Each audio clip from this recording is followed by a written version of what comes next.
इनकी डेल्टोइड के लिए मेजरमेंट करता हूँ पहले, ठीक है। सो डेल्टोइड में डेल्टोइड ट्यूबोसिटी सबको पालमेट करनी आती है, इनके में क्लियरली विजिबल है डेल्टोइड ट्यूबोसिटी जहाँ की डेल्टोइड का इंसर्शन हो गया, ठीक है। काफ़ी लोगों में आपको विजिबल नहीं होगी, इन दैट केस आप लोग कैसे चेक करेंगे, उन्हें क्या करेंगे, आइसोमेट्रिक एबडक्शन करने के लिए। अगर आप एबडक्शन ऐसे करोगे, जैसे ही इन्होंने एबडक्शन किया, इनकी बैरी पॉप आउट होती है, you will clearly able to see the deltoid tuberosity, ठीक है। So deltoid tuberosity is the insertion of your deltoid muscle, तीनों फाइबर्स का कॉमन इंसर्शन होता है, ठीक है। पोजीशन कहाँ से होता है, anterior that is middle deltoid acromion process से, ठीक है। बोलते जब हम टेप करेंगे तो हम एक्रोमियन प्रोसेस के थ्रू ही करेंगे रेफरेंस लेके, लेकिन हमारी एंटीरियर डेल्टोइड का ओरिजिन होता है lateral 1/3 of your clavicle, middle deltoid का होता है एक्रोमियन प्रोसेस एंड पोस्टीरियर का होता है lateral 1/3 of your spinal process, ठीक है। So and common insertion is your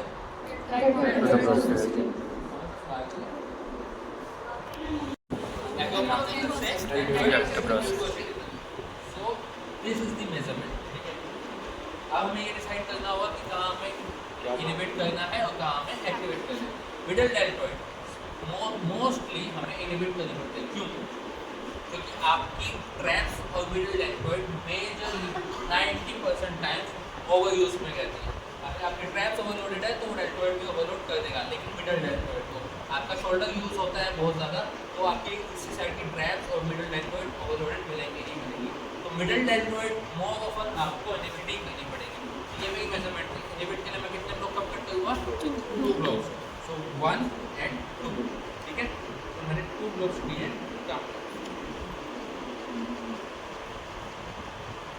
अब सबसे पहले चीज मैंने क्या बोली, हम लोग क्या करेंगे, कट करने के बाद सर्कल्स को और एजेस को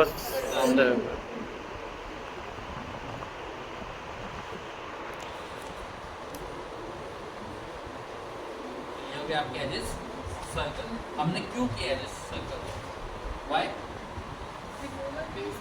आसानी से हाँ एग्जैक्टली, एजेस कट जाते होंगे हैं तो वो बहुत आसानी से उतर जाएगा, ठीक है।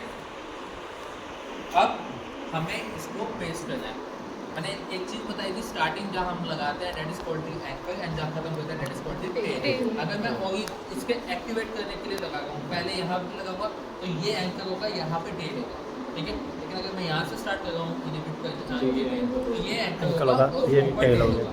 तो जब आप एक्टिवेट और इनिबिट की बात कर रहे हैं, ठीक है, तो आपका एंकर रहेगा 3 ब्लॉक्स का और टेल रहेगा 2 ब्लॉक्स का। एंकर रहेगा 3 ब्लॉक्स का, टेल रहेगा 2 ब्लॉक्स का।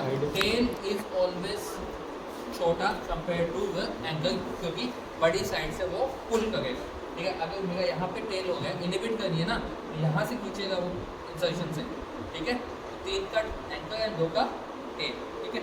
सो 1 2 and 3, तो ये मेरा हो जाएगा एंकर का, पहले ही कट कर दूँगा एंकर 1 and 2, ये मेरा हो जाएगा टेल का। तो मुझे क्या करना है, मिडल डेल्टोइड को इनिबिट मैंने हटाया। Anchor and tail both always will be with 0% stretch, with 0% stretch, वहाँ पे कुछ भी आपने स्ट्रेच नहीं करा। तो मैंने डेल्टोइड ट्यूबोसिटी पे रखा anchor and without any stretch मैंने पेस्ट कर दिया, ठीक है। विदाउट एनी स्ट्रेच मैंने पेस्ट कर दिया। अब मैंने ये आगे वाला गैप कैसे हटाऊंगा, जस्ट यहाँ पे हाथ रख के पुल इट फॉरवर्ड और ये अपने आप निकल आएगा। फिर मैं स्लाइडली से रिमूव करूँगा, इसको हम नहीं हटा रहे हैं ताकि हमें होल्ड करने में ईजी हो, ठीक है। ये 50% हुआ, यहाँ पे आपको विजिबल हुई, ठीक है। मैंने हाफ किया, that is your 25%। I applied slowly, ठीक है। नाउ टेल बचा, टेल को हम कितने परसेंट के साथ खत्म करेंगे, 0% के साथ, तो विदाउट एनी स्ट्रेस हमने अप्लाई कर दिया।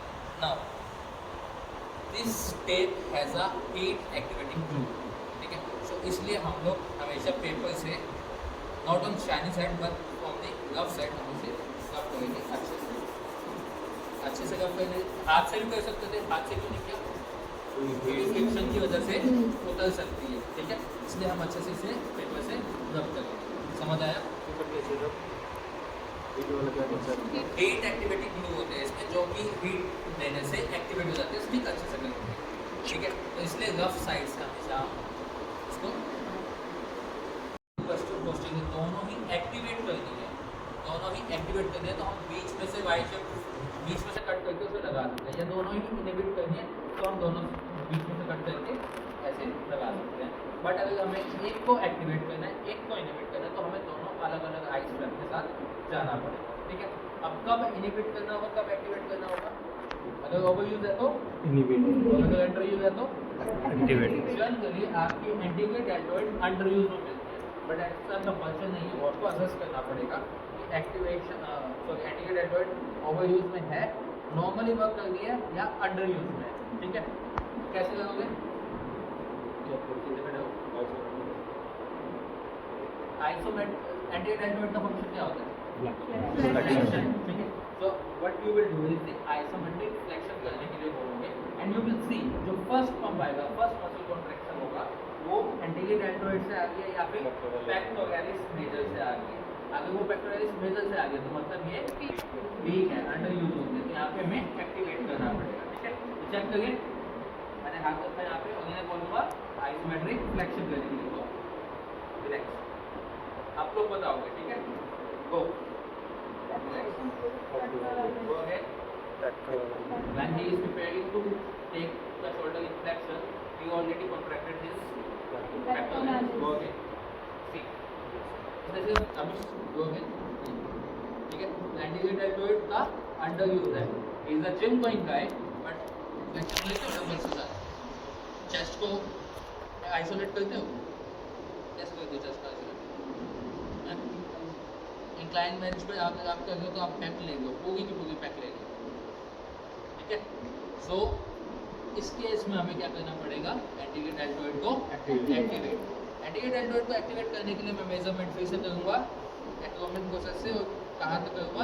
डेल्टोइड ग्लूकोज तक। ठीक है, अब मेरा यहाँ तक इसका आया मेजरमेंट, कितना स्टेप कम कट करूँ? 3, क्योंकि एक्टिवेशन का कितना? 35। 1 2 and 3, मैंने 3 कम कर दिए। First work will be the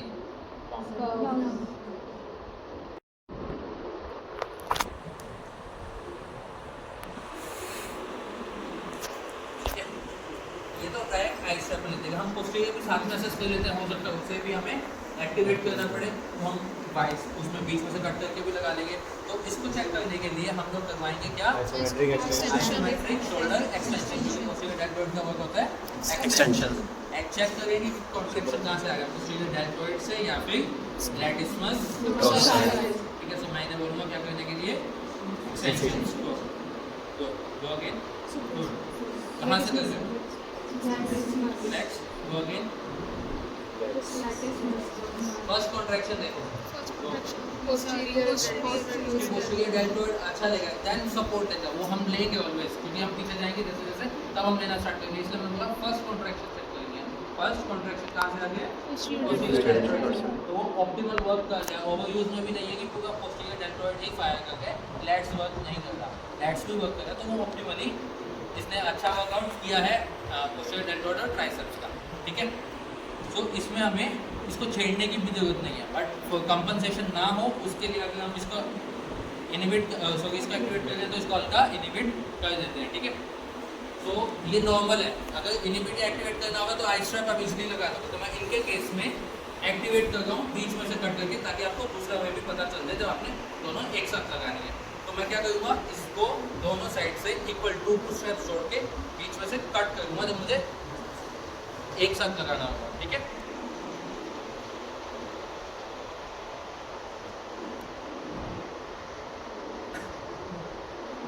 steps छोड़ के कट कर लिया। ठीक है, अब एक रहेगा एंकल, दूसरा रहेगा टेल। तो मैंने पहले ही यहाँ से इसे क्लियर कर दिया पेपर को, ताकि हमें बाद में दिक्कत ना हो। ठीक है, स्टार्ट करेंगे, एक्टिवेट करना है तो कहाँ से स्टार्ट करेंगे? मैंने एक पेपर हटाया, मैंने अप्लाई किया। अगर आपकी ये मिडल डेल्टोइड की स्ट्रैप आपने यहाँ तक प्रोसीड की है तो मेक श्योर जब आप ये एंकल लगाएंगे वो स्किन के साथ टच में होना चाहिए, थोड़ा सा ऊपर से स्टार्ट करिए। ठीक है, जैसे अब हम इसमें एंटीरियर का एंटीरियर और पोस्टीरियर दोनों को ही एक्टिवेट करना पड़ेगा। ठीक है, क्योंकि हम दोनों को साथ में लगा रहे हैं, इसमें हम अब अलग अलग नहीं कर सकते। अगर अलग अलग करना है तो आई स्ट्रैप्स दोनों अलग से, इसमें ओरिजिनेशन के लिए आएगा और इसमें इंसर्शन से इसके लिए इनहिबिशन के लिए। जैसे हमने लिखा था जो ओरिजिन को जहाँ से करते हैं वहाँ पे हमने 3 रखने थे, 3 कॉलम्स, और इस बार ये 2 ही रखने हैं। सी, क्योंकि हम लोग दोनों सेम चीज़ कर गए हैं तो आप 2 या 3 दोनों रख सकते हैं, कोई दिक्कत नहीं है। 3 भी रख सकते हो यहाँ पे, ठीक है, ऐसा कोई दिक्कत वाली बात नहीं है। लेकिन हमें ये चीज़ ध्यान रखनी है, जहाँ हम पुल करना चाह रहे हैं वहाँ पे ज़्यादा हो। यहाँ पे हम दोनों ही एक्टिवेट कर रहे हैं इसलिए मैंने सेम रखा, ठीक है। लेकिन आप अलग 3 और 2 भी रख सकते हैं, मतलब टेल में 2 और इसमें 3, ठीक है, दैट विल बी फाइन, ठीक है।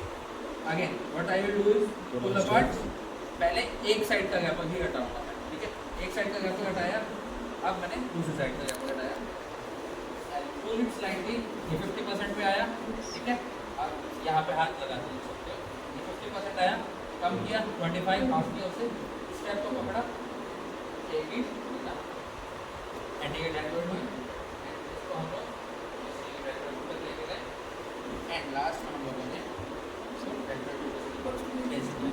The problem with this guy in doing this is कि इसका मसल बेली बड़ा है, तो वाई इतनी आसानी से कवर नहीं कर पाया। तो इट विल बी बेटर कि इनकी बेली बड़ी है तो हम 2 आई स्ट्रैप में अलग अलग जाएं।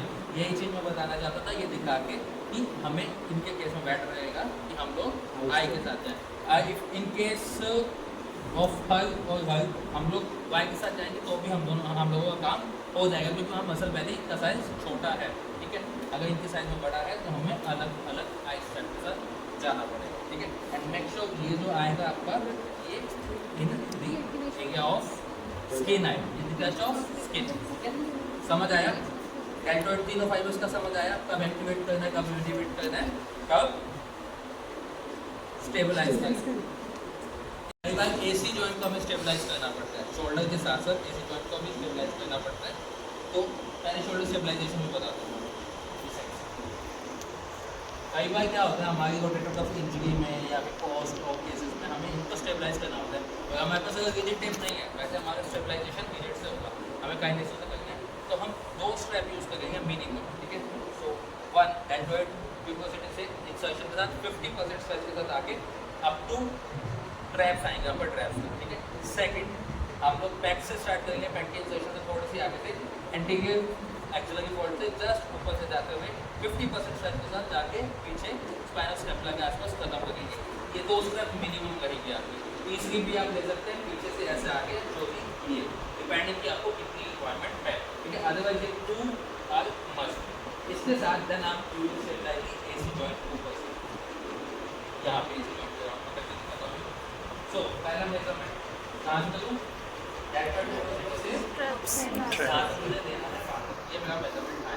अब मेरे को लेना है स्टेबिलिटी के लिए, कितना होगा 5, ठीक है, क्योंकि मसल को हम लोग सपोर्ट कर गए तो कितना रहेगा 5, ठीक है। सो काउंट 1 2 3 4 5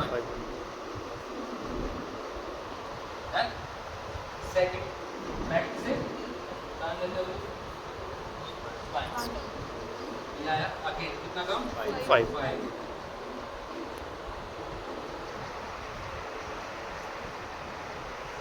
ठीक है। Third AC joint, AC joint में आपने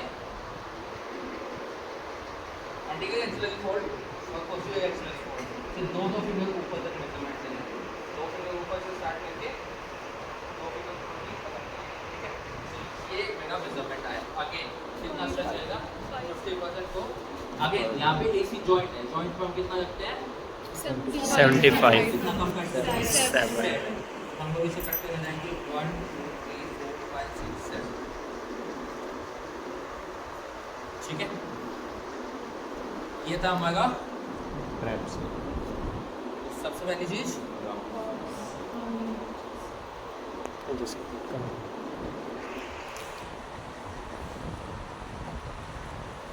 अब बात आती है स्टेबिलिटी के लिए। जब हम स्टेबलाइज कर गए तो हमें दोनों साइड एंकल और टेल इक्वल करने होते हैं। स्टेबलाइजेशन के लिए दोनों साइड इक्वल रहेगी एंड वो कहेंगे 3 to 4 का दोनों साइड, ठीक है। तो मैं 3 दोनों साइड रख लेगा हूँ, 1 2 3 और 3.5 या 4 तक कह सकते हो, 4 1 2 3 4। नाउ क्योंकि ये बड़ा एरिया है तो हम स्टार्ट करेंगे नीचे से ही और ऊपर जाके खत्म करेंगे। स्टार्ट किया 0% स्ट्रेच एंकल, ठीक है।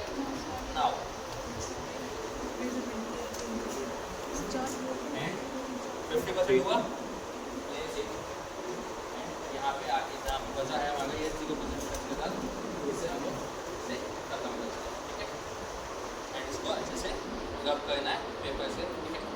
सेकंड थिंग, जब आप कर गए हैं, सेकंड स्टेप वहाँ पे आएगा, जब आप ये चीज़ कर गए हैं मेक श्योर कि एक्सिलरी फोल्ड पे नहीं जाएंगे, क्योंकि वहाँ पे स्वेटिंग बहुत ज़्यादा होती है, टेप करने के चांसेस नहीं ज़्यादा होते हैं, तो इसलिए वहाँ पे आप नहीं जाएंगे।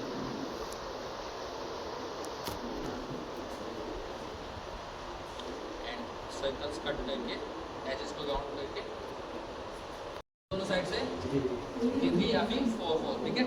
अगर बड़ा स्ट्रैप है तो 4-4, ठीक है।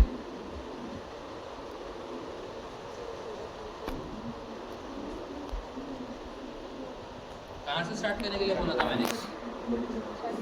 बैक टू अगेंस्ट के, लेकिन एक्चुअली फोल्ड से 1 से 2 फिंगर ऊपर, ठीक है। सो मैंने यहाँ से स्टार्ट किया, पुल, मूव, होल्ड यहाँ से ताकि वो उतर ना जाए, स्ट्रेच 50%, ठीक है। यहाँ पे 0% स्ट्रेच के साथ टेल, ठीक है। और उसको भी अच्छे से, अब मैंने बताया था एक आप ये भी ले सकते हैं, एक ये भी ले सकते हैं अगर चाहें तो, अगर आपको बहुत ज़्यादा स्टेबिलिटी देनी है तो, ताकि वो अच्छे से स्टेबलाइज हो जाए। अदरवाइज एसी जॉइंट को तो डेफिनेटली आप करेंगे। अब यहाँ पे एसी जॉइंट छोटा होता है, ठीक है। एसी जॉइंट छोटा होता है तो हमें वहाँ पे एंकल और टेल, हमारी टेप भी छोटी है तो हम वहाँ पे कम रखेंगे, आइदर 2 और 3, बट दोनों साइड हमेशा सेम। तो जब भी आप स्टेबिलिटी या सपोर्ट देंगे तो दोनों साइड सेम रखेंगे, ठीक है। तो मैंने 2.5 इधर दिया है, 2.5 मैंने इधर दिया है। इस केस में जब आप छोटी जगह पे लगाएंगे, आप पहले सेंटर से रिमूव करिए, तो pull and remove from the centre, ठीक है ना। एसी जॉइंट पे जब भी आप स्टेबिलिटी के लिए लगाएंगे, आप इसको हल्का सा जब लगाएंगे तो नीचे कंप्रेस करेंगे। मैंने फुल स्ट्रेच लिया, ठीक है, फुल स्ट्रेच लेके एसी जॉइंट पे से रखा और नीचे प्रेस किया ऐसे, ठीक है। एंड नाउ 0% स्ट्रेच के साथ अप्लाई, 0% स्ट्रेच के साथ, ठीक है। वो समझ आया?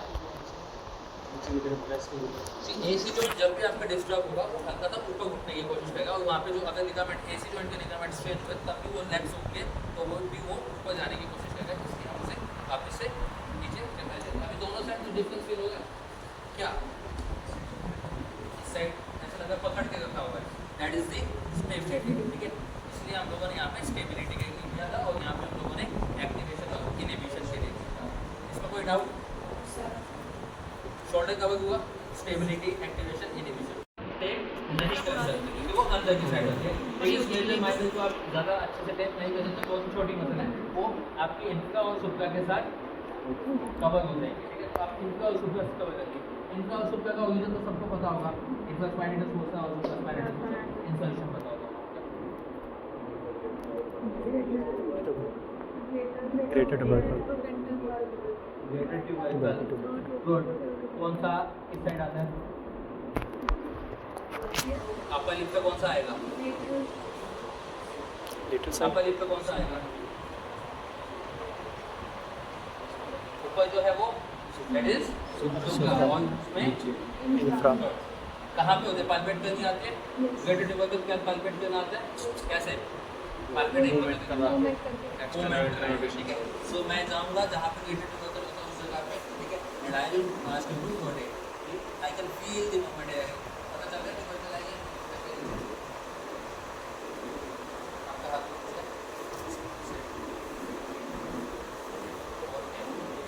गैस कर लो इसे, पता चला, ठीक है। तो यहीं पे आके हमें कदम करना है टेप को, ठीक है। सुप्रा स्पाइनेटस सबसे कॉमन कंडीशन जो होती है सुप्रा स्पाइनेटस के केस में, that is supra spinatus tendinitis, that is an overuse injury, आपका ओवरयूज इंजरी होता है। इन दैट केस टेंडिनाइटिस यानी इन्फ्लेमेशन ऑफ टेंडन, तो इंजरी हुई है तो हमें क्या करना होगा? इनहिबिट। सुप्रा स्पाइनेटस को क्या करना पड़ेगा? इनहिबिट। सो इनहिबिट के लिए हम कहाँ से जाएंगे? Insertion to origin. Infraspinatus की टेंडेंसी होती है जनरली आपको वीक मिलेगी, अगर आपको कोई इंजरी नहीं हुई है तो ये आपको वीक मिलेगी। काम क्या होता है इंफ्रा स्पाइनेटस का? रोटेशन, लेटरल रोटेशन या external rotation. External rotation weak मिलती है या स्ट्रॉन्ग मिलती है?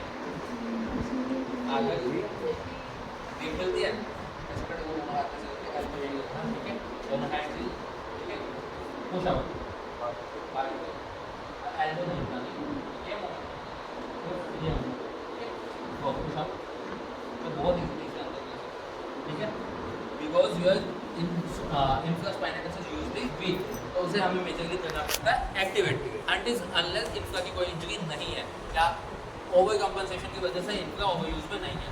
अगर वो कंपनसेशन की वजह से ओवर यूज है तो आपको इनिबिट करना पड़ेगा इनका को, अदरवाइज आपको इसको एक्टिवेट करना पड़ेगा, ठीक है। तो हम लोग इनका को करेंगे एक्टिवेट और सबका को करेंगे इनिबिट। तो मेजरमेंट करें यहाँ से लेके कहाँ तक, स्पाइन ऑफ स्कैपुला पाल्पेट करनी आती है सबको, muscle muscle muscle muscle on, ठीक है, that is the spine of scapula. इसके ऊपर होती है आपकी सुप्रा स्पाइनेटस, ठीक है। सो मैं मेजर कर रहा था, ये है आपकी सुप्रा स्पाइनेटस की मेजरमेंट, ठीक है। सुप्रा स्पाइनेटस की मेजरमेंट कितनी है, कितना कम कर दूं, क्या करने वाले हैं, इनिबिशन कर रहे हैं, इनिबिशन करने हैं, कितना 1 and 2। अब बात करते हैं इंफ्रा को, इंफ्रा का क्या करने वाले हैं हम, तो हम लोग स्टार्ट करेंगे inferior angle of scapula palpate करना आता है सबको, इधर छोड़ो, ये आपका inferior angle of scapula, but अगर नहीं आता तो हमने कहेंगे हाथ को पीछे ले जाने के लिए, डोमिनेंट हुआ, देखा dominant, that is the inferior angle of scapula, palpate it and ask him to go to take his hand forward, ठीक है, वापस लेके जाओ, इसको साथ साथ मेरा मूव हो गया। अभी मैंने ये तीसरे मेजरमेंट स्टार्ट की, I go till the GT, ठीक है, ये मेरी मेजरमेंट आई। अब हम इसे करने वाले हैं एक्टिवेट, तो कितना कम 3 1 2 and 3, ठीक है, ऑलमोस्ट हमारी सेम लेंथ में ही कटी है। तो पहले हम स्टार्ट करेंगे सुप्रा से, इनिबिट करना है तो एंकल कितने का रहेगा और टेल कितने की रहेगी 1 2 and 3, 1 and 2, ठीक है।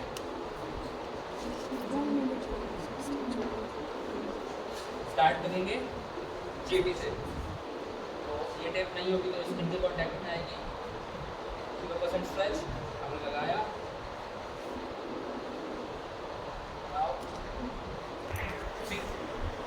अगर आप टेप को स्ट्रेच नहीं करना चाहते तो आपको बॉडी को स्ट्रेच पोजीशन में रखना पड़ेगा। फॉर एग्जांपल सुप्रा स्पाइनेटस के लिए हम लोगों को करना पड़ेगा, क्या एक्शन होता है, इनिशिएशन ऑफ एबडक्शन, हम इसे करेंगे हल्का सा एडक्शन, ठीक है, एंड यहाँ से होल्ड करेंगे 50 25 स्पाइन ऑफ स्कैपुला का पाल्पेट करते हुए उसके ऊपर सुप्रा स्पाइनेटस को करेंगे, ठीक है, एंड यहाँ पे स्ट्रेच करने से अच्छा करेंगे, ठीक है। Similar way supra spinatus, sorry infra spinatus 3 and 4, start from the inferior angle of scapula, that is orbital। Sir एक बार ये बताना टेल और एंकल को कट कैसे करना है, 3 और 2 वाला सिस्टम ब्लॉक के अकॉर्डिंग, ठीक है, 3 ब्लॉक्स एंड 2 ब्लॉक्स, ठीक है, और you can take 4 and 3 as well। एक कम ही क्यों लेना है, क्योंकि हमें एंकल की साइड पे ज़्यादा रखना है ताकि वो पुल कर सके, उसके लिए एक्टिव के लिए एक्टिवेशन या इनिबिशन के लिए जिस साइड लगा के दोनों उसके साइड से लिए, एक्टिवेशन जो दोनों साइड से जो नेक्टर लेंगे वो 3 रखेंगे, हाँ इनिबिशन में भी और एक्टिवेशन। यस, जो हम एंकल लेंगे वो 3 या 4 रहेगा और टेल हमारी भुजा 3 रहेगी, स्टेबिलिटी में दोनों इक्वल रहेगा, ठीक है। पुल अपार्ट और क्या काम होता है इसका, एक्सटर्नल रोटेशन, हम इसे कह सकते हैं थोड़ा सा एक्सटर्नल रोटेशन में लेने के लिए, ठीक है। 50 30 25 पहले 50 गए, 25 आए, 30, ठीक है, तो एंड इंसर्ट